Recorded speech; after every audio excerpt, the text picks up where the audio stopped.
हे पार्वती जी, आपके गुरुदेव नारद जी के श्राप की वजह से भगवान को आना पड़ा। सुनते ही पार्वती जी चकित हो गए। बोले मेरे गुरुदेव नारद जी, वे तो साक्षात नारायण के भक्त हैं, वे तो साक्षात विष्णु के भक्त हैं, वो कैसे श्राप दे सकते हैं? महादेव बोले पानी पियो छान के, गुरु बनाओ जान के। आपने ऐसे गुरु जी बनाए, देखो हमारे भगवान को उनकी वजह से अवतार लेना पड़ा। गोस्वामी तुलसीदास जी महाराज इतना सुंदर वर्णन करते हैं। पार्वती जी बोली अरे नहीं नहीं नहीं नहीं, आप हमारे गुरु पर प्रश्न मत उठाइए। तो आपके गुरु जी ने श्राप दिया भगवान को। पार्वती जी बोली नहीं नहीं, हमारे गुरु ऐसे नहीं कर सकते। कारण कवन श्राप मुनि दीना, ऐसा कौन सा कारण था जिसकी वजह से मेरे गुरु को श्राप देना पड़ा भगवान को? और फिर अगली पंक्ति क्या कहती हैं? का अपराध रमापति की। पार्वती जी कहती हैं जरूर भगवान ने कोई अपराध किया होगा, इसीलिए मेरे गुरुजी ने उनको श्राप दिया। महादेव बोले वाह पार्वती वाह, मतलब आप ये मान सकती हो कि भगवान ने अपराध किया होगा, लेकिन ये नहीं मान सकती कि आपके गुरु ने जबरदस्ती श्राप दे दिया है। पार्वती जी बोली आप जो कहेंगे सब स्वीकार है, पर मैं अपने गुरु की निंदा नहीं सुन सकती। मैं अपने गुरु के प्रति जो मेरा भरोसा, जो मेरा विश्वास है, मैं उसको नहीं डगमगा। जरूर भगवान ने कोई अपराध किया होगा। ये बहुत ऊंची बात है। आप भगवान को अपराधी मान रहे हो लेकिन अपने गुरु को नहीं। कहीं ना कहीं ये गुरु निष्ठा है। आजकल के पढ़े लिखे लोग इस बात पर ज्यादा मोहर नहीं लगाएंगे। आजकल के पढ़े लिखे लोग इस बात को ऐसा कह सकते हैं कि भैया ये तो अंधविश्वास हो गया, गुरु कुछ भी करे हम उसको माने ही माने।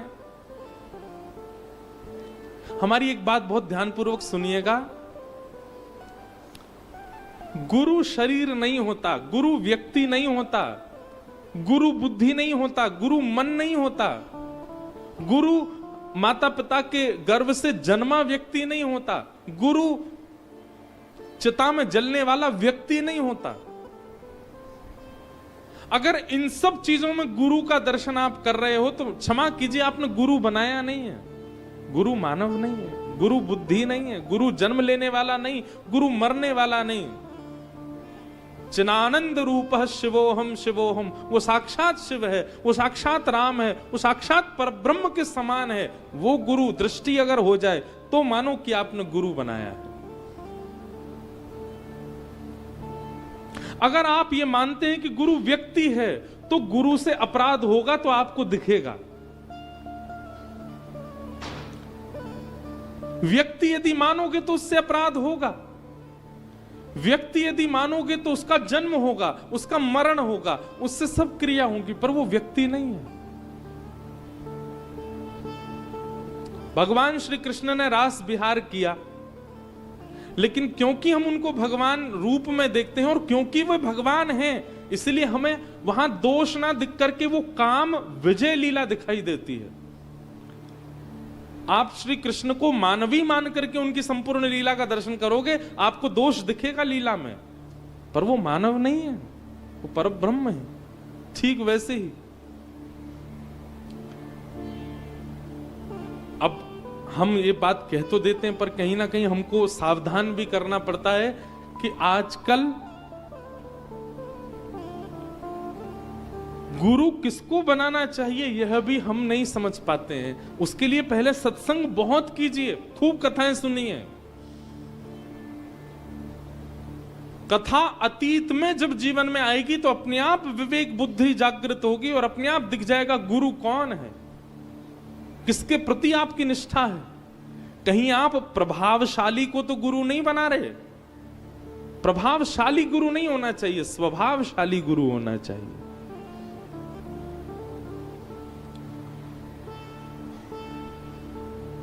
लेकिन जब गुरु बना लो तो गुरु के वचन अटल कर मानो। गुरु वाणी पर, गुरु आज्ञा पर, गुरु चर्चा पर, गुरु वाक्य पर इतना विश्वास रखो, आपका विश्वास ही आपको भगवत प्राप्ति करा देगा, बस विश्वास अटल हो। का अपराध रमा पति की ना, कारण कवन श्राप मुनि दी। भगवान ने ऐसा कौन सा अपराध किया महादेव जिसकी वजह से मेरे गुरु को उनको श्राप देना पड़ा?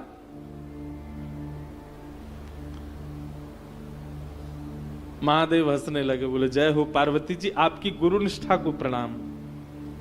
आपके इस गुरु भाव को मैं प्रणाम करता हूं जिसके आगे आप ठाकुर जी को अपराधी मान रही हो।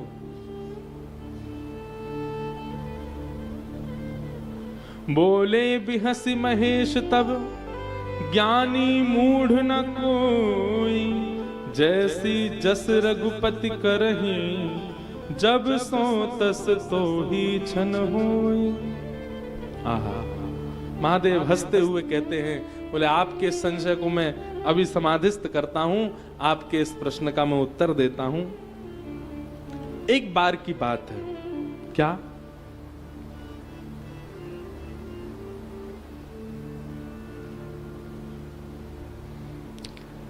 बद्रीनाथ की बात है। बद्रीनाथ में श्री नारद जी महाराज तप कर रहे हैं, और आप जब तप कर रहे थे तभी वहां कामदेव का आगमन हो गया। जैसे कल हम सुन रहे थे ना कि महादेव के तप में कामदेव ने आकर के भंग किया, ऐसे। अच्छा, कामदेव खुद नहीं आता, कामदेव को देवता ही भेजते हैं। नारद जी महाराज का तप इतना श्रेष्ठ चल रहा था, इतना उत्तम चल रहा था, स्वर्ग में बैठा हुआ इंद्र घबरा गया। इंद्र को लगने लगा कि कहीं नारद जी का तप इतना श्रेष्ठ ना हो जाए कि ये मेरी पदवी छीन ले मुझसे। इंद्र के पास एक ही बाण है, कामदेव। तुरंत कहा, बोले जाओ नारद जी का ध्यान भंग करो, इनकी तपस्या भंग करो। एक बात तो सिद्ध हो जाती है बंधुओं कि हमारा चाहे जितना भी भजन हो, जितनी भी कथा श्रवण हो, कितना भी हमारा तप पुण्य क्यों ना हो, काम का उद्दीपन हो रहा है चित्त में, तो यह समझ लीजिए कि आपके पुण्य घट गए हैं, आपका तप नष्ट हो रहा है, आपका व्रत खत्म हो रहा है। जितनी बार काम का उद्दीपन हो और वे वजह उद्दीपन हो, पुण्य नाशक भजन नाशक है काम।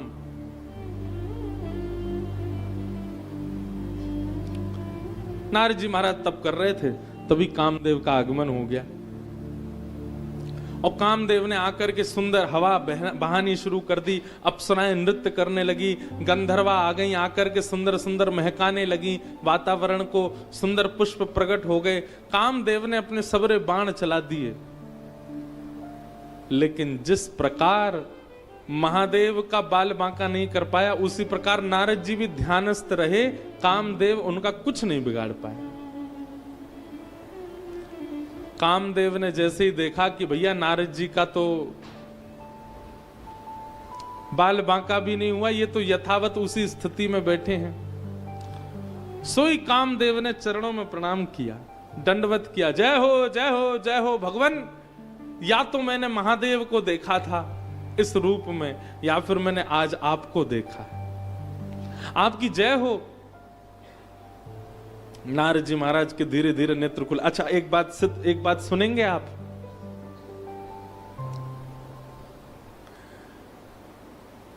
कई बार आपके भजन में काम विघ्न नहीं डाल पाता, पर सम्मान विघ्न डाल देता है। कई बार काम आपको आपके भजन से हटा नहीं पाता, पर बहुत सम्मान दिखने लग जाता है, तो आप अपने मार्ग से बिखरने लग जाते हैं, बिछड़ने लग जाते हैं।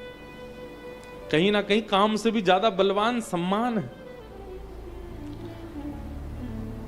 कामदेव को प्रणाम करते हुए देखा, नारद जी महाराज ने धीमे से नेत्र खोले। कामदेव बोला, मैंने इतने बाण चलाए तब नेत्र नहीं खोले, और जैसे ही मैं दंडवत प्रणाम हुआ, सम्मान देने लगा, सो ही नेत्र खुल गए, इनके भजन छूट गया।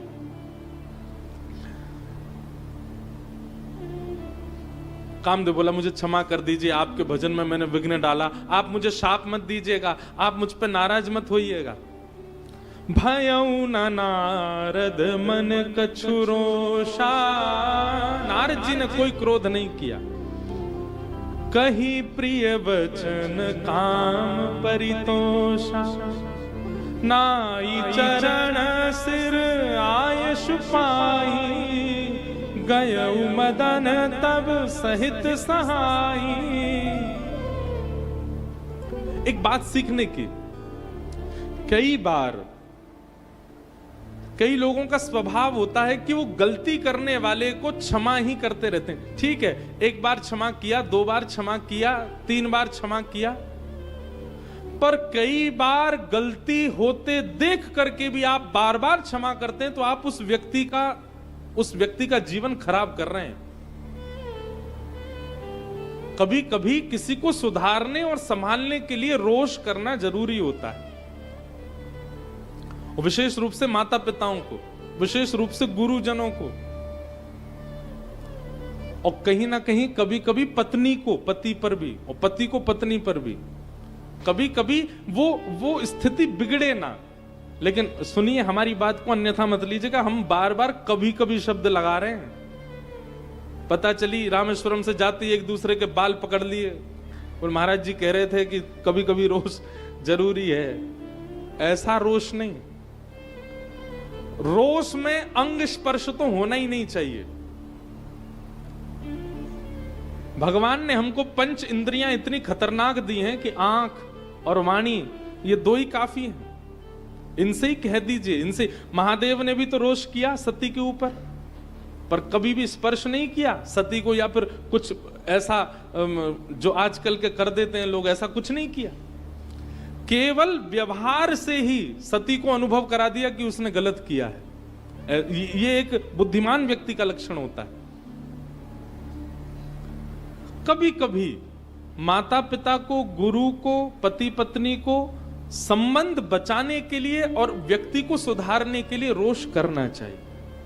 कभी कभी रोष के पीछे, क्रोध के पीछे उद्देश्य शुद्ध होना चाहिए, तो आपका रोष पाप भागी नहीं होगा। अगर आपका उद्देश्य शुद्ध नहीं है तो आपका रोष, अगर आपका उद्देश्य शुद्ध नहीं है तो आपका रोष पाप भागी हो जाएगा।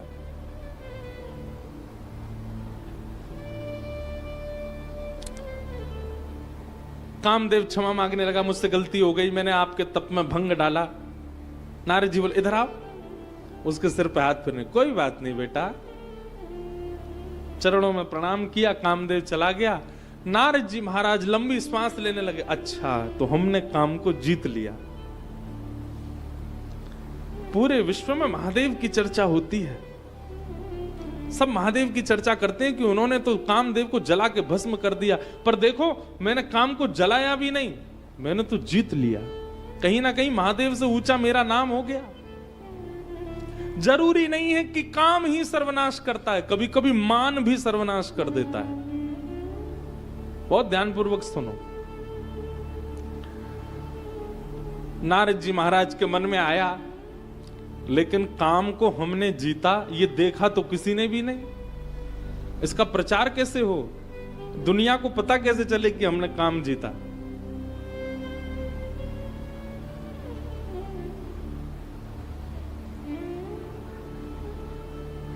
तुरंत नारद जी बोले बद्रीनाथ है यहीं बगल में ही, थोड़ी दूर पर ही कैलाश है, जाके महादेव को हम ही सुना देते हैं।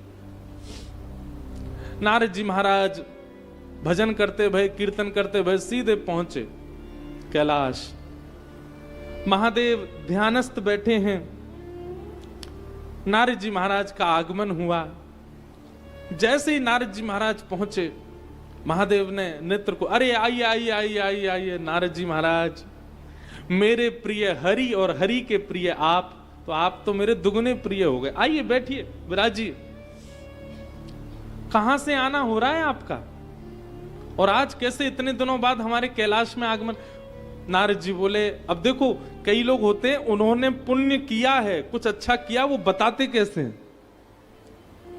नहीं नहीं, कैलाश में अभी नहीं आया हूं, मैं तो 1000 वर्षों से यहीं था। भगवान शिव बोले आप 1000 वर्ष से यहीं थे? बोले हाँ, यहीं पास में बद्रीनाथ है ना, वहीं तप कर रहा था मैं। महादेव बोले अच्छा तप कर रहे थे आप? बोले जी तप कर रहा था। तो बोले आपका तप पूर्ण हो गया? बोले तप तो अभी मेरा और चलता 10-5 हजार वर्ष तक, लेकिन वो कामदेव आ गया था और कामदेव ने आकर के मेरे तपन में विघ्न डालने का प्रयास किया। महादेव बोले फिर क्या हुआ? बोले कुछ नहीं, होना क्या था, जीत लिया मैंने। महादेव समझ गए, बहुत अच्छी बात है, जीत लिया मैंने। अब नारद जी बोले आपने तो जला दिया था, आपने तो उसको जला करके राख कर दिया था, पर मैंने तो जीत लिया और मारा भी नहीं, जीवित छोड़ दिया। सबका अपना अपना स्वभाव होता है महादेव, अब इसमें मैं और क्या कहूं। महादेव ने तिरछी नजर से नारद जी को देखा और कहा नारद जी मेरा तो जल चुका है, दोबारा उठेगा नहीं, आपका जीवित घूम रहा है, दोबारा आ सकता है आपके पास। मेरा तो जल के राख हो गया है, पर आपका तो अभी भी जीवित है, सावधान रहिएगा। नहीं नहीं, अब तो हमारा चेला हो गया वो, अब थोड़ी आक्रमण करेगा। महादेव बोले सब ठीक है। महादेव समझ गए कि अब ये प्रचार में लग जाएंगे कि इन्होंने कामदेव को जीत लिया। और क्षमा कीजिएगा, एक बात यहां पर पुष्ट होती है कि आप जब किसी दुर्भाव पर विजय प्राप्त करते हैं और उस दुर्भाव का जब प्रचार कर देते हैं, तो वही दुर्भाव प्रचंड होकर के दोबारा आएगा और आपका नाश करेगा। लोगों को अपने व्रत नियम बताने में बहुत आनंद आता है।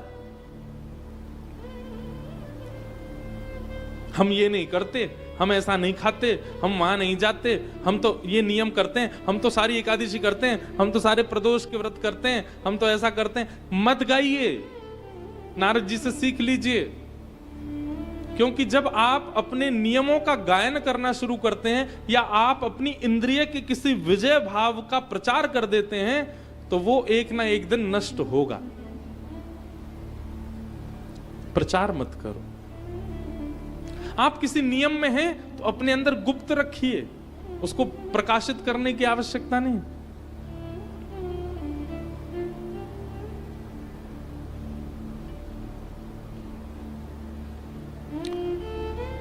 महादेव बोले बहुत अच्छा नारद जी, आओ कुछ प्रसाद आदि पाया?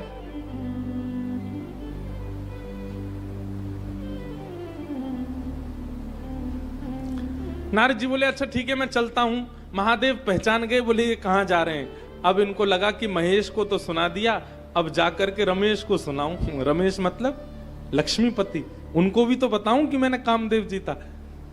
सावधान किया महादेव ने। क्या?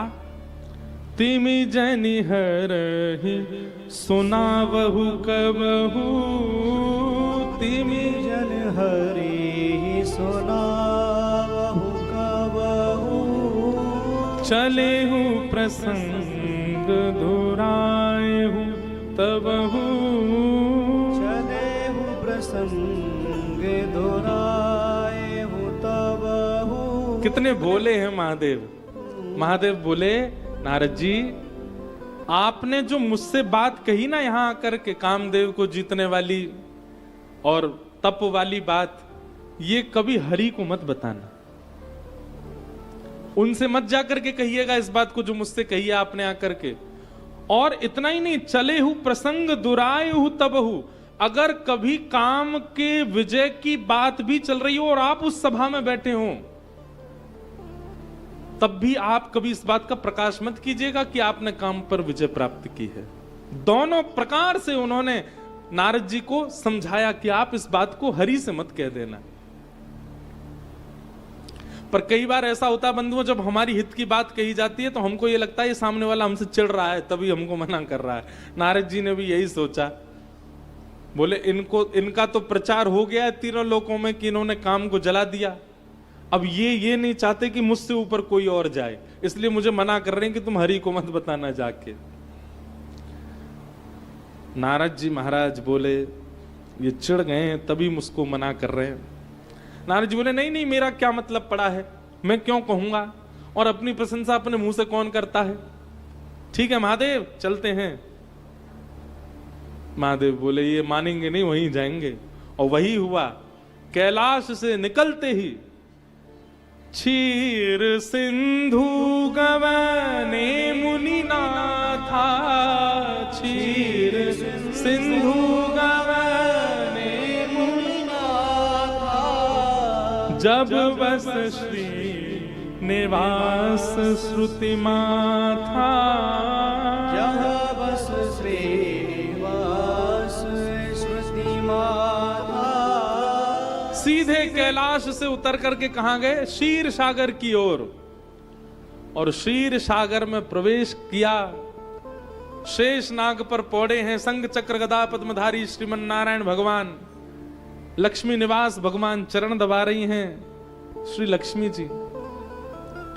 नारद जी महाराज पहुंच गए और नारद जी ने जाके जैसे ही कीर्तन करना प्रारंभ किया, हरिश शरणम हरिश शरणम हरिश शरणम, श्रीमते नारायणाय नमः श्रीमते नारायणाय नमः। नारायण भगवान को प्रणाम करने लगे तो और दिन तो नारायण भगवान पौड़े पौड़े ही आशीर्वाद देते थे, जय हो नारद जी प्रसन्न रहो। अच्छा एक बात हम आज मन में आ रही थी मेरे, क्योंकि श्री निवास भगवान का जब प्रसंग आया है, कल कथा 2 सत्र की होगी और कल कथा विश्राम हो जाएगी। फिर 31 तारीख आपके पास में खाली है, तो क्यों ना जिनका अगर चले बन सके क्रम, तो आप सब लोग यहां से थोड़ी दूरी पर ही श्रीनिवास भगवान प्रत्यक्ष बैठे हैं। तिरुचिरापल्ली में श्री रंगनाथ भगवान हमारे इष्ट शेषनाग पर पौड़ानाथ विराजमान है। थोड़ी दूरी है यहां से, 200 कुछ किलोमीटर है, बस 4-5 घंटे का मार्ग है, बढ़िया रोड है। क्यों ना इस वर्ष के विश्राम में यहां पर हर के दर्शन हो गए, हरि के भी करें आना। मैं तो नहीं जा पाऊंगा, मुझ पे तो समय नहीं है, पर मेरी तरफ से अगर कोई जाना चाहे सब जाओ, ऐसा मेरा आग्रह नहीं, पर जिसको भी मन हो सुबह सुबह यहां से 5-6 बजे निकलो, आप 9-10 बजे तक पहुंच जाओगे और वहां जाकर के श्री रंगनाथ भगवान का दर्शन करो। ज्यादा नहीं, हमारे वृंदावन के जैसे ये रामेश्वर भगवान का मंदिर बहुत बड़ा है, लेकिन रामेश्वर भगवान के मंदिर की प्रसिद्धि है कि यहां सबसे ज्यादा पिलर हैं, सबसे ज्यादा खंबे हैं, लेकिन चौड़ाई में और भूमि के रूप से यदि देखें तो विश्व का सबसे बड़ा मंदिर है श्री रंगनाथ मंदिर, तिरुचिरापल्ली में श्रीरंगम। ज्यादा नहीं, हमारे वृंदावन से न कहीं छोटा होगा, वृंदावन के आसपास बड़ा ही है, बस इतना बड़ा मंदिर है। और वहां पर साक्षात श्री रंगनाथ भगवान विराज रहे हैं। बहुत सुंदर कथा है श्री रंगनाथ भगवान की। और ये कौन है पता है आपको? रंगनाथ भगवान ये राम जी के इष्ट हैं। अयोध्या में दशरथ जी जिन अपने इष्ट की आराधना करते हैं वही विराज रहे हैं यहां पर। ये देवताओं के आराध्य थे। तब एक बार इंद्र ने प्रसन्न होकर के दशरथ जी से कहा कि आप कुछ मांग लीजिए, तो दशरथ जी बोले आपके जो इष्ट नारायण है ये हमको दे दो, हम अपनी अयोध्या में इनकी पूजा करेंगे। तब वही नारायण भगवान अयोध्या में विराजे। और जब अयोध्या में विराज गए, राम जी लंका गए, लंका में जाकर के रावण का वध किया। तब लंकापति जो नए बने विभीषण, उन्होंने चरणों में प्रणाम करके कहा, बोले भगवान अब आप लंका में ही विराजो, लंका के राजा आप ही बन जाओ, यही निवास करो। भगवान बोले अयोध्या मुझे बहुत प्यारी है, भरत जी मेरा प्रतीक्षा कर रहे हैं, मैं नहीं रुक पाऊंगा। विभीषण बोले मुझे और कुछ नहीं चाहिए, बस आप ही चाहिए। तब भगवान बोले मेरे समान मेरे इष्ट विराजमान हैं अयोध्या में, तुम चलो हम तुमको वो प्रदान कर देंगे, उनको तुम यहां विराजमान कर लो। विभीषण जी अयोध्या से भगवान श्री राम के इष्ट को लेकर के लंका जा रहे थे। तभी कावेरी नदी पड़ी रास्ते में। कावेरी मैया ने एक बार नारायण भगवान से वरदान मांगा कि आप गंगा के तट पर विराज रहे हो, यमुना जी के तट पर विराज रहे हो, नर्मदा के तट पर विराज रहे हो, मेरे तट पर कब विराजोगे? तब भगवान ने कावेरी को वचन दिया था कि एक हम त्रेता में जब राम जी के कुल के इष्ट बन करके आएंगे, तब कोई ऐसी योजना बनेगी, हम दक्षिण आएंगे और तुम्हारे तट पर विराजेंगे। जैसे ही कावेरी के तट से विभीषण जी लंका की ओर जाने लगे, कावेरी अंदर ही अंदर प्रार्थना करने लगे, भगवान ये मेरा ही तट है, रुक जाइए यहां पर। भगवान बोले हम कुछ करते हैं। विभीषण जी कंधा पर रख के ले जा रहे थे, तो भगवान ने विभीषण जी से पहले ही कहा था कि हमको कहीं रखना नहीं, सीधे लंका ही लेके चलना, अगर तुम बीच में कहीं रुके तो हम वहीं रुक जाएंगे। सोई भगवान ने वरुण भगवान से कहा कुछ करो खलबली, और वरुण ने आकर के महाराज विभीषण जी के श्री अंग में ऐसी जल की मात्रा बढ़ाई कि उनको शंका निवृत्त करने की इच्छा हुई, और इतनी तीव्रता से इच्छा होने लगी कि वे रोक ही नहीं पा रहे थे स्वयं को। भगवान साथ में शुद्धता का ध्यान रखना है। तुरंत उन्होंने बिना विचार किए ठाकुर जी को पधरा दिया, निवृत्त होने गए, कावेरी में स्नान करके शुद्ध अवस्था होकर के जैसे ही आए भगवान को उठाने लगे। ठाकुर जी बोले हमने कहा था जहां रखोगे वहीं रहेंगे, अब हम यहीं रहेंगे। विभीषण बहुत रोए, बोले भगवान आप तो लंका चलने के लिए निकले थे, अब आप यहीं रुक गए, अब मैं क्या करूं, मैं प्राण त्याग दूं अपने? बोले भगवान बोले नहीं नहीं चिंता नहीं करो, देखो सुनो हमारी बात। संपूर्ण विश्व में नारायण के जितने भी मंदिर हैं सब शुभमुखी होंगे, लेकिन एकमात्र श्रीरंगम श्री रंगनाथ मंदिर ऐसा होगा जो दक्षिण मुखी होगा। और दक्षिण मुखी होने का तात्पर्य यह है कि तुम रोज लंका से मेरा दर्शन कर सकते हो, और मैं रोज लंका की ओर ही तुमको देखता रहूंगा, तुम्हारी ओर देखता रहूंगा।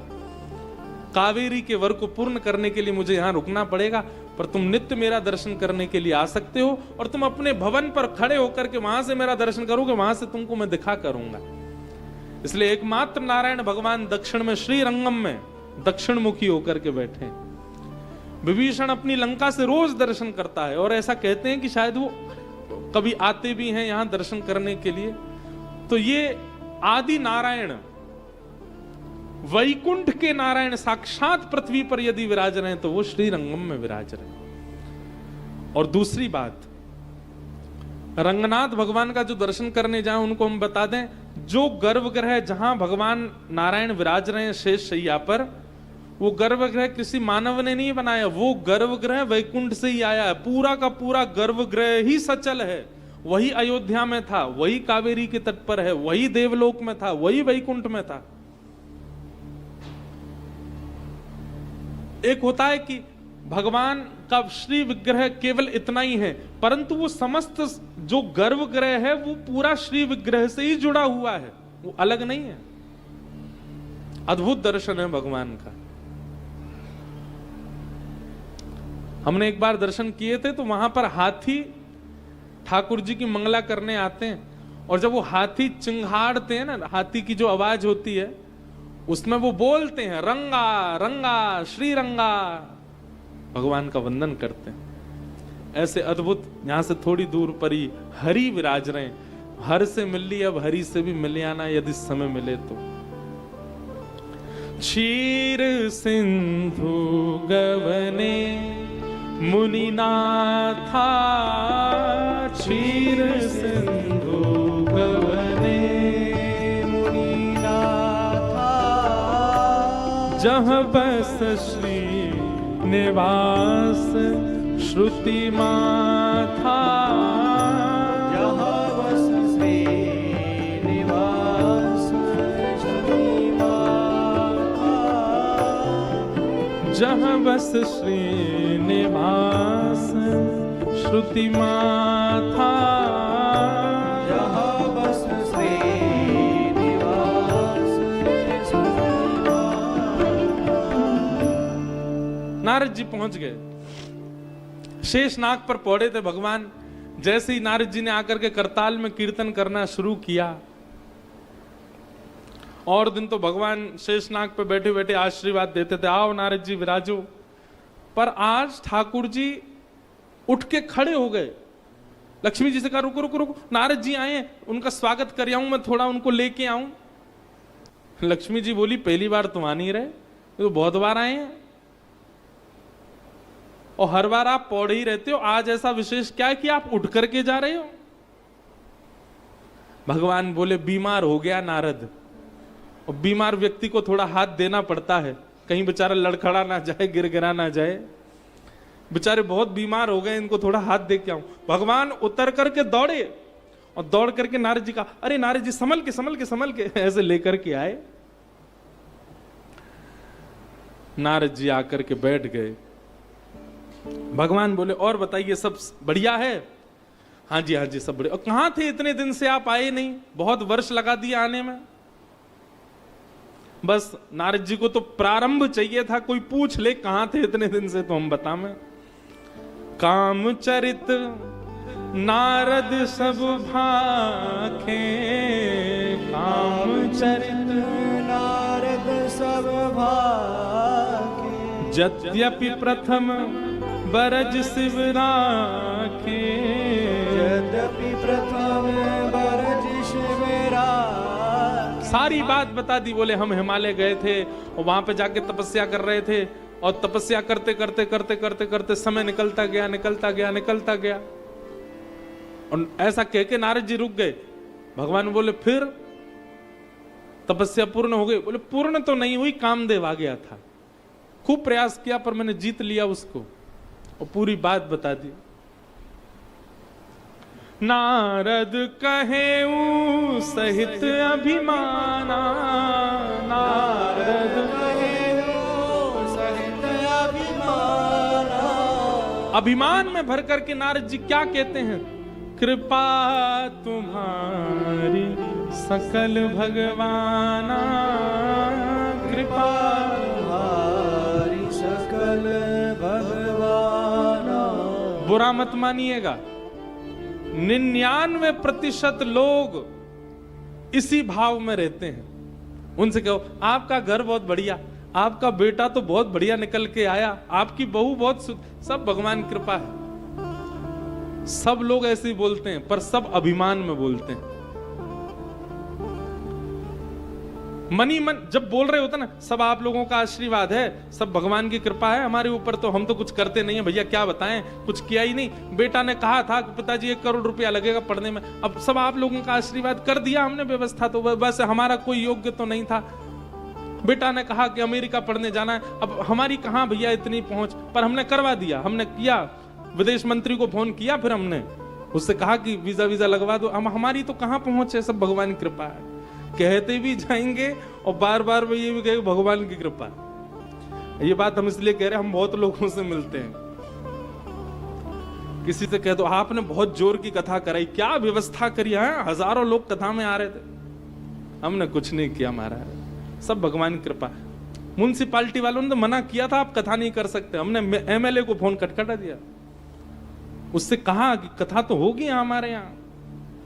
उस समय हमको ये वाली पंक्ति याद आती है, नारद कहेऊ सहित अभिमाना, क्या कृपा तुम्हारी सकल भगवान। सब आपकी कृपा है, मैं कहां काम को जीत सकता था, सब आपने किया भगवान। भगवान देख करके सिर हिला रहे हैं, वाह बहुत बढ़िया नारद।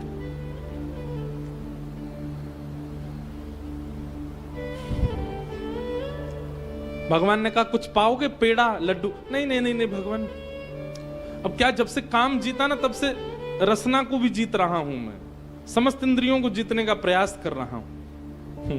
भगवान बोले बहुत बढ़िया, ठीक है नारद जी फिर आइएगा। बोले हाँ मैं जल्दी आऊंगा।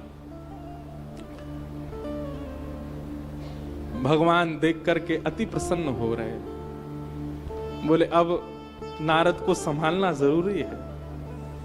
जैसे ही नारद जी क्षीर सागर से निकल करके बाहर आए, भगवान ने अपनी भ्रगुटी टेढ़ी की, और जैसे ही भगवान की भ्रगुटी उठी, एक सुंदर श्रीनिवास नगर प्रकट हो गया समुद्र के बाहर। वैकुंठ भी जिसके सामने फीका हो, ऐसा एक नगर प्रकट हो गया। और उस नगर को देख करके नारद जी महाराज चकित रह गए, वाह भैया ऐसा तो वैकुंठ भी नहीं है, जबकि हम वैकुंठ हर बार जाते हैं, हर बार हमको नया लगता, हर बार हमको अपनी ओर आकृष्ट करता, पर ऐसा नगर तो वैकुंठ भी नहीं है। नारद जी महाराज की मुनि भेष को देख करके सब लोगों ने उनको प्रणाम किया। नारद जी बोले कौन सा नगर है? बोले श्रीनिवास नगर है। यहाँ के राजा कौन है? बोले शील निधि राजा हैं यहाँ के, लेके चलो राजा के पास। नारद जी महाराज गए। शील निधि राजा ने अपने आसन से उठ करके नारद जी को प्रणाम किया, आसन प्रदान किया। आइए आइए आइए मुनिवर, विराजिए। नारद जी महाराज आकर के बैठ गए। बहुत सुंदर है आपका नगर, बहुत बड़ी कृपा है, बहुत बढ़िया, सब कुछ, सबकी प्रशंसा करने लगे। शील निधि राजा ने सबका परिचय कराया। मैं शील निधि राजा हूं, ये मेरी सभा है, ये मेरे मंत्री, ये मेरे राजा, ये मेरे वो, सबका वंदन कराया। तभी दूर झरोके में उनकी बेटी खड़ी थी, उसका नाम था विश्वमोहिनी। देखो बहुत समझने वाली बात। विश्वमोहिनी तासु कुमारी, श्री विमोह जिस रूप निहारी। जबकि होना तो ऐसा चाहिए था कि शील निधि राजा कहते, बेटी संत पधारे हमारे यहां पर, चलो प्रणाम करो। पर ऐसा नहीं कहा। शील निधि राजा क्या कह रहे हैं? नारद जी से कह रहे हैं, ये मेरी बेटी है, आप इसको यहीं से आशीर्वाद दे दीजिए। नारद जी ने कहा, कहां है बेटी? बोले वो खड़ी। जैसे ही नारद जी ने देखा, एक बार देखते ही महाराज उसका रूप लावण्य, उसके नेत्रों की मटकाहट, उसकी नासिका, उसके कान, उसकी मुस्काहट, उसका रूप देख करके नारद जी तो महाराज देखते ही रह गए। शील निधि राजा बोले, मुनिवर। नारद जी के नेत्र अपलक हो गए। मुनिवर, हाँ जी क्या हुआ? बेटी है मेरी, आशीर्वाद दे दीजिए। क्या आशीर्वाद दें? उन्हें जल्दी ब्याह हो इसका, ऐसा आशीर्वाद दे दीजिए। और भगवान आप जरा इसका हाथ देख करके बताएंगे कि इसके होने वाले जो पति होंगे वो कैसे होंगे, इसका भविष्य कैसा होगा? आहा, रूप देख करके तो तनिक काम उत्पन्न हुआ था, लेकिन विश्वमोहिनी ने आकर के जैसे ही अपना हाथ रखा, अच्छा विश्वमोहिनी कोई और थोड़ी है, भगवान की ही भ्रगुटी से निकले सब, माया है भगवान की। विश्वमोहिनी ने जैसे ही अपना हाथ स्पर्श कराया नारद जी से, नारद जी तो तन की सुध बुध सब खो गए, जन कौन से लोक में चले गए। मुनिवर, मुनिवर। नारद जी, हाँ क्या हुआ? हाथ देख के बताइए ना, हमारी लाली का भविष्य कैसा, इसका पति कैसा होगा। विश्वमोहिनी के हस्त कमल में साक्षात भगवान इसके पति होंगे, ये स्पष्ट लिख रहा है, परंतु नारद जी उल्टा ही पढ़ रहे हैं। लिखा तो यह है कि जगत नियंता जगदाधार इसके पति होंगे, पर नारद जी कह रहे हैं जिससे इसका ब्याह होगा वो जगतपति बन जाएगा, वो जगदाधार हो जाएगा। हाथ में लिखा तो यह है कि सर्व विजयी, जिनको कोई नहीं जीत सकता, ऐसे सर्व विजयी वो इसके पति बनेंगे।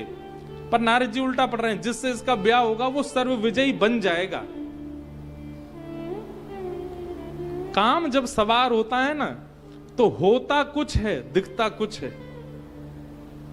ये स्थिति हो जाती है। सब बातें बताने लगे, उल्टी सुल्टी बातें निकल रही थी मुख से। शील निधि राजा बोले, भगवान आपकी बड़ी कृपा, आपका आशीर्वाद मिल गया और आप इतने अच्छे समय पर आए। कल ही मेरी बेटी का स्वयंवर है, बड़े बड़े राजकुमार, यहां सुंदर सुंदर राजकुमार आ रहे हैं, आप भी आइएगा आशीर्वाद देने के लिए। नारद जी महाराज मन ही मन सोचने लगे, ब्याह तो हमारा भी नहीं हुआ है, ब्रह्मचारी तो हम भी हैं, आशीर्वाद देने नहीं आएंगे, तुमको ससुर बनाने आएंगे हम। कह नहीं रहे हैं, मन ही मन सोच रहे। अब तो नारद जी की स्थिति हो गई महाराज, जहां देखें जहां जामें, चलते चलते मुस्कुराने लग जाएं, कभी वृक्ष कोई आलिंगन करके खड़े हो जाएं, ये विश्वमोहिनी है मेरे पास है, क्या करूं, कैसे करूं, मेरा ब्याह कैसे होगा विश्वमोहिनी के साथ, कितनी सुंदर। नारद जी बड़ी चिंता में पड़ गए, बोले हमारा रूप तो मुनियों जैसा है, हमारे रूप को देख के सब प्रणाम करते, हमसे ब्याह कौन करेगा? हम भी राजकुमार होते, छरेरा बदन होता हमारा, हमारी भी तीछे बिल्कुल कमल जैसे नेत्र होते, हमारा भी स्वरूप वैसा घुंघराले केस होते, हम भी ब्याह करते। तभी नारद जी के मन में आया, इतने वर्षों से मैं हरि का भजन कर रहा हूं, आज तक मैंने कुछ मांगा नहीं है उनसे, आज अवसर है, आज मुझे मांग लेना चाहिए। नारद जी महाराज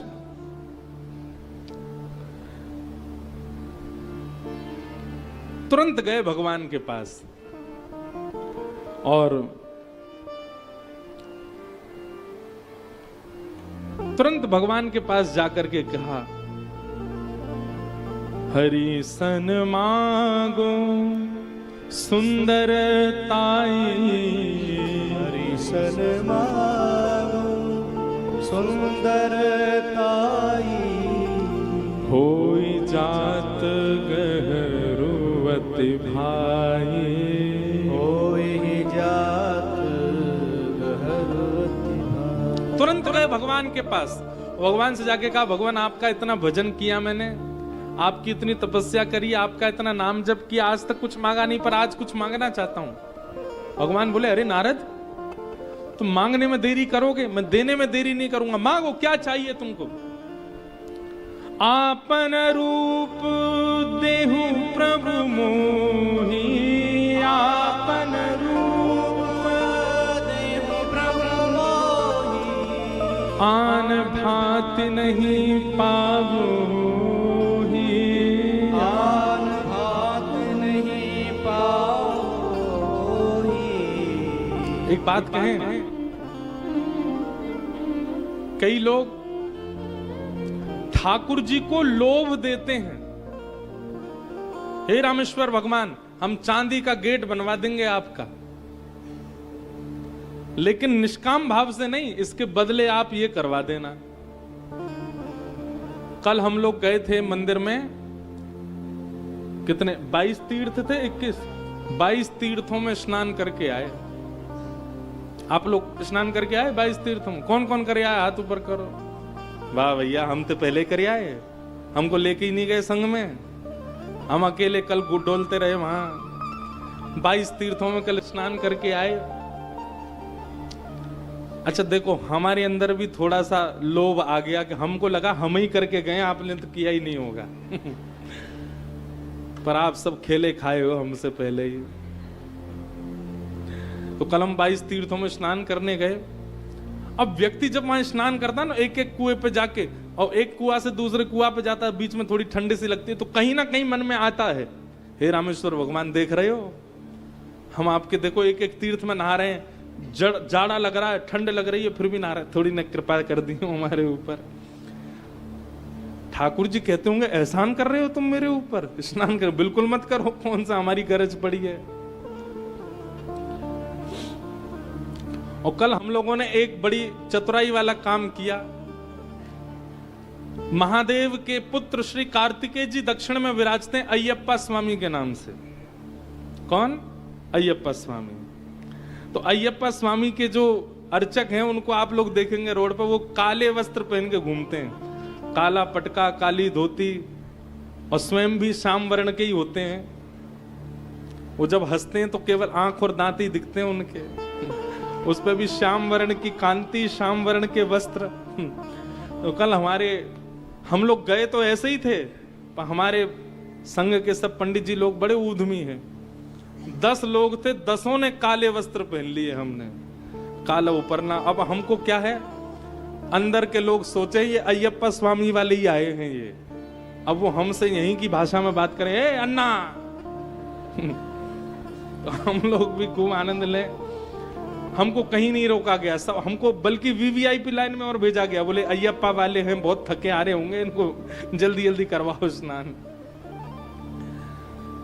ये सब आनंद है। तो कहना क्या चाहते हैं, कई बार हम लोग ठाकुर जी की भक्ति को एहसान मान करके करते हैं कि ठाकुर जी देख लो, हम कितना भजन कर रहे हैं। ठाकुर जी देख लो हम कितनी तपस्या कर, आप हम पे कृपा नहीं करोगे? ठाकुर जी कहेंगे बिल्कुल मत करे, तेरे करने से थोड़ी कुछ बनने है मेरे काम, तो पड़ो रहे अपने घर में। नारद जी महाराज जाकर के भगवान से कह रहे हैं मैंने आपका इतना भजन गाया, इतनी तपस्या करी, इतना सब कुछ किया, इसके बदले मुझे कुछ देंगे नहीं आप? भगवान बोले मांगो, क्या चाहिए नारद? आपन रूप देहु प्रभु मोहि, आन भात नहीं पाऊं। आप अपना रूप मुझको दे दीजिए, आप जितने सुंदर हैं उतना सुंदर मुझको बना दीजिए। अच्छा नारद जी कोई और रूप मांगते तो भी चलता, ये कह देते मुझे थोड़ा सुंदर कर दो तो भी चलता। भगवान का ही रूप मांग लिया, आप अपना ही रूप दे दीजिए मुझे। लेकिन क्यों कहीं ना कहीं नारद जी के जीवन में भक्ति है, इसलिए नारद जी कभी कभी बच जाते हैं। केवल इतना ही कह देते कि आप अपना रूप दे दो तो ये मानते कि नारद जी ने भजन नहीं किया है, लेकिन क्योंकि भजन किया है इसलिए अगली चौपाई में कहते हैं जेहि विधि नाथ होई हित मोरा, जेहि विधि नाथ होई हित मोरा, करहूं सुबेगी दास में तोरा। करहु सुबेग दास में तोरा। बहुत सावधानी से सुनिएगा। जब आप ठाकुर जी से ये बात कहते हैं जेहि विधि नाथ होई हित मोरा, करहूं सुबेगी दास में तोरा, हे नाथ जिससे भी मेरा कल्याण हो रहा हो आप वो मेरे साथ कीजिए। कहीं ना कहीं ये चौपाई बोलते समय हमारे मन में ये आता है कि मैंने तो ये सोचा है कि मेरा हित होगा कि मैं दुबई में शिफ्ट हो जाऊं। सब लोग बहुत सावधानी से सुनो, कुछ भाव चित्त में आ रहे हैं, श्रवण करो।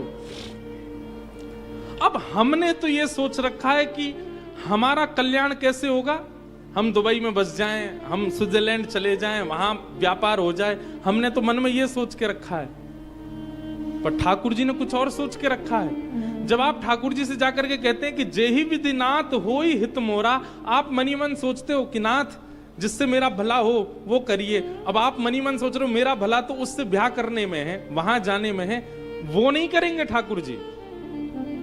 ठाकुर जी को जिसमें आपकी भलाई दिखती होगी वो करेंगे ठाकुर जी। गोस्वामी तुलसीदास जी की कथा प्रसंग में एक कथा आती है कि गोस्वामी जी ब्याह नहीं कर रहे थे। खूब कथाएं होती थी, गोस्वामी जी की कथा सुनकर के लोग आनंदित होते थे, पर गोस्वामी जी ब्याह नहीं कर रहे थे। एक ब्राह्मण कथा में आते थे और गोस्वामी जी को कथा करता देख वो ब्राह्मण मन में सोचता था मैं अपनी बेटी का ब्याह इनसे कर दूं। उसने गोस्वामी जी से 2-3 बार कहा भी, हे तुलसीदास जी मेरी बेटी बड़ी योग्य है, आप उससे ब्याह कर लो। और गोस्वामी जी का कोई प्रत्युत्तर नहीं, माता पिता है नहीं तो किससे पूछें क्या, वो तो अपनी कथा में लगे रहते। एक दिन महादेव प्रकट हो गए और महादेव ने प्रकट होकर के कहा, बोले आपकी कथा में एक विप्र आते हैं, वो आपको 2-3 बार प्रस्ताव दे चुके हैं कि मेरी बेटी से ब्याह कर लो। गोस्वामी जी बोले हाँ, उनकी बेटी से अगर आप ब्याह करोगे तो राम जी आपको दर्शन देंगे, ब्याह करो, जाओ चलो। गोस्वामी जी को लगा कि महादेव स्वयं कह रहे हैं, उससे मेरे जीवन का कल्याण होगा, उद्धार होगा। महादेव की बात मान करके गोस्वामी जी ने ब्याह कर लिया। लेकिन आप सबको पता है फिर क्या हुआ। गोस्वामी जी इतना प्रेम करते थे अपनी पत्नी से, निरंतर उसके संगी रहते थे। एक दिन पत्नी छोड़ करके मायके चली गई।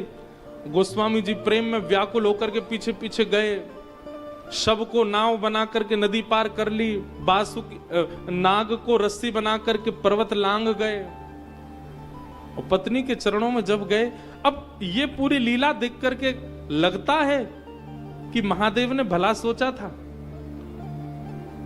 कहीं ना कहीं दुर्मति सी बन गई, कहीं ना कहीं ये विक्षेप जैसा आ गया गोस्वामी जी के जीवन में, पर नहीं। महादेव ने इसलिए आज्ञा की थी कि आप ब्याह करो क्योंकि पत्नी संग रह कर के भगवत प्राप्ति नहीं कराएगी, कुछ दिन संग रह के और फिर आपको ऐसे छोड़ेगी, उससे भगवत प्राप्ति होगी। महादेव गोस्वामी जी जब पत्नी के पास गए, बोले मैं तुमसे इतना प्रेम करता हूं, तुम मुझे छोड़ के क्यों चली आई? पत्नी ने कहा, जितना प्रेम इस हाड़ मांस के पुतले से करते हो, जितना प्रेम इस देह से करते हो, इतना प्रेम राम जी से किया होता तो आज राम जी मिल जाते आपको। और उसी समय गोस्वामी जी के नेत्र बंद हुए, पत्नी को ही गुरु रूप में देख करके वंदन किया, निकल पड़े। और तब गोस्वामी तुलसीदास जी का एक निरखा हुआ स्वरूप प्रकट हुआ, जिसने पूरे विश्व को, अकेले राम जी से खुद नहीं मिले, पूरे विश्व को राम जी से मिलवा दिया गोस्वामी जी। तो अगर आप सोचो कि महादेव वो पल्ली गली वाली मेरे जीवन में आ जाए, उससे मेरा हित होगा, गोस्वामी जी कहेंगे उसके आने से हित नहीं होगा, वो आके ठोकर मारेगी तब हित होगा।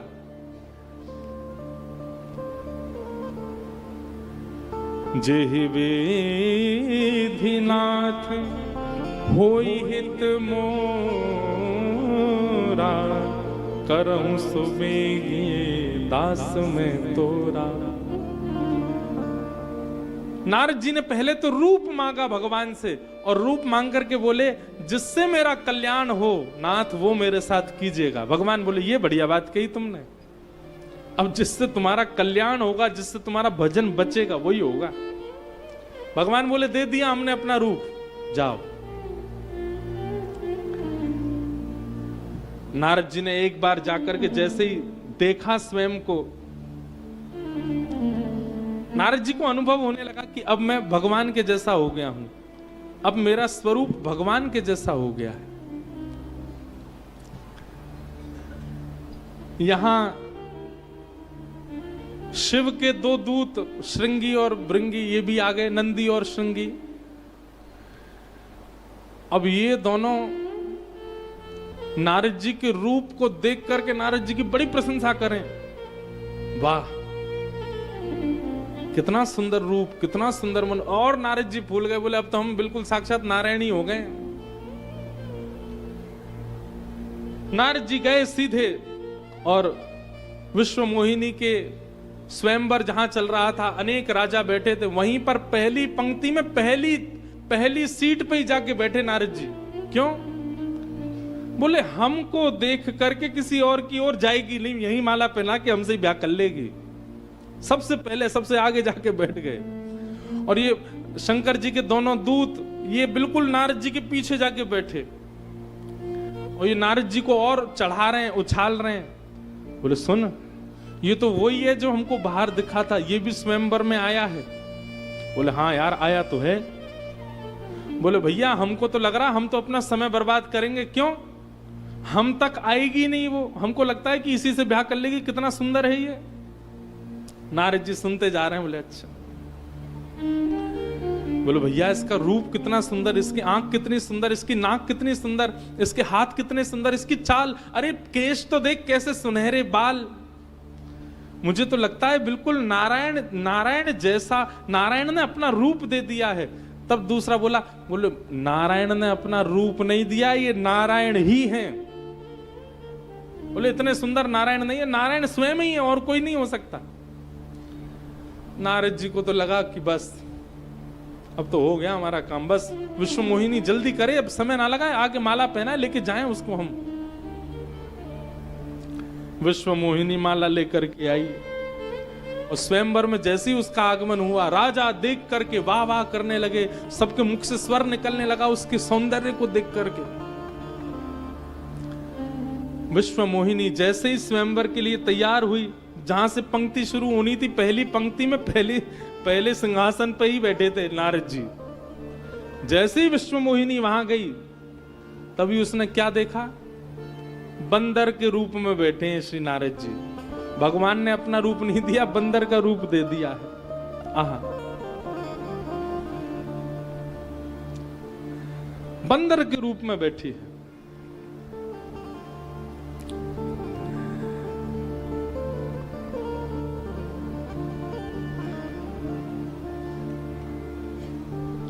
मरकट बंदर भयंकर देह, देखत हृदय कोद बातें। जैसे ही देखा कि मेरे स्वयंवर में बंदर बैठा है, बंदर को बुलाया, अपने पिता पर क्रोधित हो गई। सब जो भी व्यवस्था कर्मी थे सब पर नाराज हो गई और उसने कहा मुझे स्वयंवर ही नहीं करना। मैंने आते ही एक अपशकुन बंदर का रूप देख लिया, बंदर को मेरे स्वयंवर में किसने बैठने दिया। और विश्व मोहिनी ने उस पंक्ति में देखना तो दूर गई ही नहीं, वहां पूरी पंक्ति को ही छोड़ दिया, गई ही नहीं उसमें, किसी राजा को ही नहीं देखा, दूसरी पंक्ति से प्रारंभ कर दिया। नारद जी महाराज को पता नहीं लगा। नारद जी बोले अभी देखा नहीं मेरी ओर, अभी इसको हमारा रूप दिखा नहीं है, इसीलिए दूसरी जगह चले। कोई नहीं, हमारे पास आएगी तो हमारे रूप को देख करके, तो माला तो हमको ही पहनानी है। विश्व मोहिनी एक एक करके राजाओं को रिजेक्ट करती जा रही थी। तभी धरी नृप तनु तहा गयऊ कृपाला, कुंवरी हर्षी मेले जयमाला। तभी वहां पर उस सभा में एक राजकुमार का रूप धारण करके साक्षात हरि, साक्षात नारायण, एक अत्यंत सुंदर राजकुमार का रूप धारण करके आ गए। महाराज अब तक तो सबकी दृष्टि मोहिनी को देख रही थी, लेकिन जैसे ही भगवान ने प्रवेश किया तो वहां पर बैठे हुए बड़े बड़े सुंदर राजा भगवान को देखने लगे। इतने सुंदर बन के भगवान आ गए, ऐसा सुंदर रूप धारण करके आए कि विश्व मोहिनी ने राजाओं की ओर देखा ही नहीं, ठाकुर जी को आते देख दौड़ करके गई और जाकर के भगवान के गले में माला पहना दी। भगवान ने उसको माला पहना दी, विश्व मोहिनी के संग भगवान का ब्याह हो गया। नारद जी हाथ पे हाथ धरे बैठे ही रह गए। बोले इसने तो हमारी ओर देखा ही नहीं, और कोई और राजकुमार आया ब्याह करके लेके चला गया। आहा, नारद जी बोले हुआ क्या? अचंभित, पांव तले जमीन खिसक गई नारद जी के। तब वो दोनों जो शिवगण बैठे थे जोर जोर से हंसने लगे। तब हर गण बोले मुस्काई, निज मुख मुकुर वेलो कहूं जाए। दोनों जोर जोर से हंसने लगे, उपहास कर रहे हैं। नारद जी बोले क्यों हंस रहे हो? एक बार नेक अपना थोबड़ा देख लो कहीं जाकर के, एक बार नेक अपना मुखमंडल का दर्शन तो कर लो। नारद जी महाराज दौड़ करके निकल करके बाहर आए और तभी एक सरोवर वहां था, सरोवर में गए और जैसे ही जाकर के उन्होंने अपना वेश देखा, वेश विलोक क्रोध अति भाड़ा, ते नहीं शराब दीन अति गाड़ा। अपना रूप देख करके नारद जी महाराज को भयंकर क्रोध आ गया। क्यों? बंदर के रूप में थे नारद जी। इतना जोर का क्रोध आया महाराज, दोनों गणों को जो हंस रहे थे पीछे पेट पर हाथ धर के जोर जोर से हंसते दिल्लर तिल्लर होते जा रहे थे। नारद जी ने श्राप दे दिया, हो निशाचर जाई तुम कपटी पापी दो, हंसऊ हम ही सो लेहु फल, बौरे हंसऊ मुनि को। तुम दोनों निशाचर बन जाओगे। शिव गण हो और इतना भी नहीं पता कि किसी संत का उपहास नहीं करना चाहिए। जाओ, मेरा श्राप है तुम दोनों को, निशाचर बन जाओगे दोनों। दोनों घबरा गए, बोले कि अरे राम राम राम, जे क्या हो गया, हमसे तो अपराध बन गया। कहने का अभिप्राय, संत से यदि भूल से भी कोई गलती हो रही हो, उपहास मत करो। दोनों निशाचर बन गए। नारद जी बेचारे इतने दुखी तो हो गए थे कि बंदर का मुंह, लेकिन जब दोबारा अपने मुख को देखा तो अपना सामान्य रूप देखा तो थोड़ा क्रोध कम हुआ, थोड़ा क्रोध कम हुआ। लेकिन तभी पुनः क्रोध जागृत हुआ। बोले मैंने भगवान से आज तक कुछ नहीं मांगा, इतना भजन किया, इतना नाम जप किया, इतनी तपस्या की, और उसके बाद भी केवल इतना कहा था कि अपना रूप दे दो। और इन्होंने मुझको अपना रूप नहीं दिया। लेकिन ये हरि जानते नहीं आज इनका पाला किससे पड़ा है। देहो श्राप की मरहूं जाई, जगत मोर उपहास कराई। मैं वचन लेता हूं, या तो आज हरि को श्राप दूंगा, नहीं तो अपने प्राण त्याग दूंगा, बिना श्राप दिए रहूंगा नहीं। मेरी जगत में हंसाई करवाई इन्होंने। जैसे ही हरि की ओर जाने लगे क्रोध में, बीच ही पंथ मिले दनुजारी, संग रमा सोई राजकुमारी।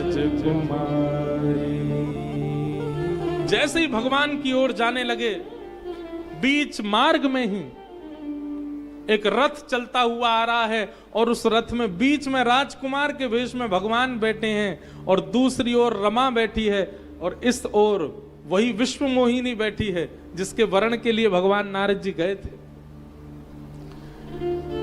श्रीमन नारायण के बगल में लक्ष्मी को देख करके और दूसरी तरफ विश्व मोहिनी को देख करके नारद जी को भयंकर क्रोध आया। परम स्वतंत्र न सिर पर कोई, आपके सिर के ऊपर कोई है नहीं ना, आपसे बड़ा कोई है नहीं, इसलिए आप परम स्वतंत्र हो और आप कुछ भी कर सकते हो। जो मन चाहता है, जिसको चाहा अपना लिया, जिसको चाहा छोड़ दिया, जिसको चाहा डुबा दिया, जिसको चाहा उबार दिया, क्योंकि आप परम स्वतंत्र हो। आपके ऊपर कोई आपको रोकने वाला है नहीं, इसलिए आप इस प्रकार की क्रियाएं करते हैं। लेकिन आज आपको मैं छोड़ूंगा नहीं। आज आपने मेरे साथ बहुत गलत किया है, मेरे साथ आपने बहुत दुराग्रह किया है, मैं आपको शापित करूंगा। दुनिया भर की बातें सुनाने लगे।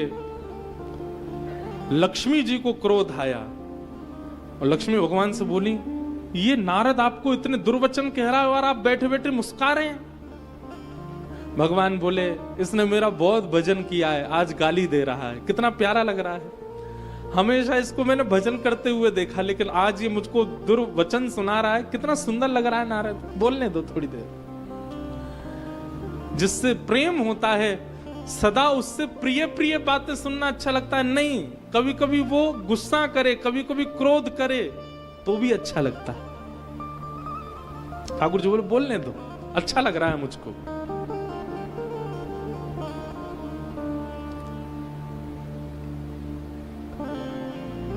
भगवान बैठे बैठे मंद मुस्काए सुन रहे थे।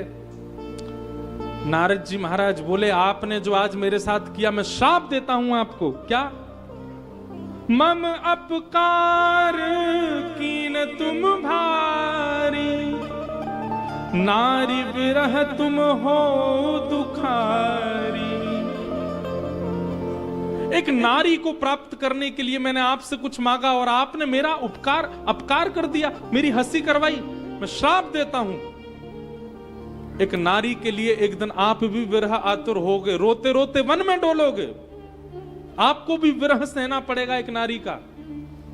और इतना ही नहीं, कपि आकृति तुम कीन हमारी, आपने हमको बंदर का मुख दिया था ना, करी हहीं कीस सहाय तुम्हारी। और जब नारी के विरह में आप व्याकुल होकर के डोलेंगे, तब जिस बंदर का रूप आपने हंस के मुझको दे दिया था ना, इन्हीं बंदरों से आपको सहायता मांगनी पड़ेगी। इन्हीं बंदरों का आश्रय लेना पड़ेगा, तभी आपका मनोरथ पूर्ण होगा। भगवान ने तुरंत अपने नेत्र बंद कर लिए और उसी समय सृजन कर दिया अपने नारद मुनि के वचनों को सुनकर के राम अवतार का। बोलो राजा रामचंद्र भगवान की जय।